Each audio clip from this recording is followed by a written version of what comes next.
আসসালামু আলাইকুম দর্শক। তো আমি গত পর্বে বলছিলাম যে কেমন করে বাগানটা সফলভাবে করা যায় বা একেবারে নিজে থেকে এবং কম খরচে।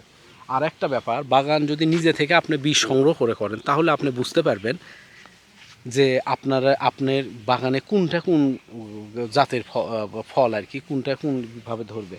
এটা অনেক একটা ভালো একটা ব্যাপার। কোনটা কাঁচা খেজুর হবে, কোনটা আজোয়া হবে, এটা আপনি নিজেই বুঝতে পারবেন। কিন্তু বাইরে থেকে আপনি করলে এটা ভালো হবে না। সেজন্য আপনাদের ভালো বীজ সংগ্রহ করতে হবে। আচ্ছা, ভালো বীজ সংগ্রহ করার পরে এই বীজগুলো অঙ্কুরোদ্গম করতে হবে। করার পরে একটা টবে বাড়ির ছাদে হলে ভালো হয়, যেখানে রোদ পড়ে, এই রকম একটা জায়গায় আপনি 1.5 বছর পর্যবেক্ষণ করতে হবে। এই সময়টাতে, এই 1.5 বছর পর্যবেক্ষণ করার সময়টা, এই সময়টাতে আপনাদের গাছে খাবার নিশ্চিত করতে হবে 2 মাস পর পর।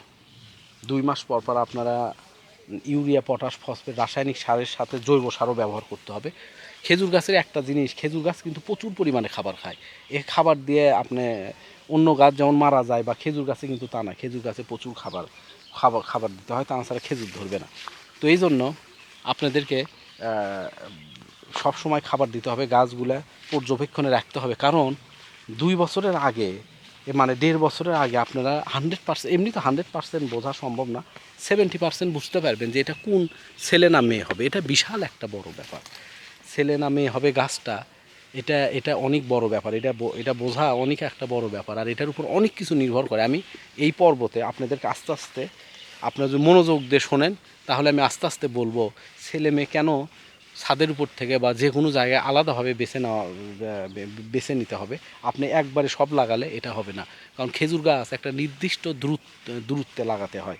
আপনারা যদি পাশাপাশি ওরকম করে গাছ লাগান, তাহলে, কারণ আপনার যদি, আমি কথার কথা বলতেছি, আপনারা যদি 30টা, আপনারা যদি 50টা গাছ যদি লাগান, এর মধ্যে আপনি 4টার থেকে 5টা মেয়ে গাছ পাবেন, 45টা গাছ আপনার পুরুষ গাছ হবে। তো এটা আপনার মাথায় রাখতে হবে। কিন্তু আপনি যদি একটা মেয়ে গাছ পান, ওই একটা শাখার চারা দিয়ে আপনার এত পরিমাণে হবে, ওটা আপনি কল্পনা করতে পারবেন না। তো যাই হোক, আজকের এই পর্বটা আমি এই পর্যন্তই রাখলাম। পরবর্তীতে আপনাদেরকে আরও আমি ইনফরমেশন দিব। দয়া করে আপনারা যারা বাগান করতে চাচ্ছেন, আমার এই ভিডিওগুলো যদি নিয়মিত দেখেন, তাহলে সফলভাবে বাগানটা করতে পারবেন। সবাইকে অনেক ধন্যবাদ দর্শক। আসসালামু আলাইকুম।